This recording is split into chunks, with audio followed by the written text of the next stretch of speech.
ये शीत दिन में जदि आपण स्किन ड्राई हो जाए आपण चर्म शुष्क हो जाए जहाँ फल आपण शरीर फाटी थाए आपण ओठ फाटी थाए मुह फाटी थाए गोड़ फाटी थाए हाथ फाटी थाए तो ये समस्त जदि आपण ठीक हाँपाई चाहूता तो ताहले केवल ही केवल गोटे टिप्स मुझे कहबी से टिप्स को करी आपण मैंने संपूर्ण रूप ठीक हो पारे।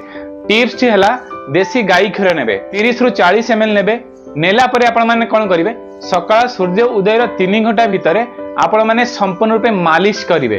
दर्शक बंधु मन रखु जमी तेल को आपण माने संपूर्ण रूपे मालिश करती सेमिति क्षीर को नहीं संपूर्ण रूपे शरीर में मालिश करिवे। मालिश कला परे 5 मिनिट छाड़ी देबे एवं गाधेई जिवे। तापरे आपण माने कोन करिवे जेकोसी दुईटी तेल कहि देसी नडिया तेल नहीं पारिबे या तो आपण देसी सोरिष तेल नेबे संपूर्ण रूपे आपण मान शरीर को तेल द्वारा मालिश करिवे। जदि आपण माने एमिति करंती तो ताहले ए शीत दिन में जेते प्रकार स्किन डिजीज रे आपण माने आक्रांत होउतिबे बा आपण मान शरीर जो फाटुथिबो ए समस्त को आपण माने ठीक करि पारिबे।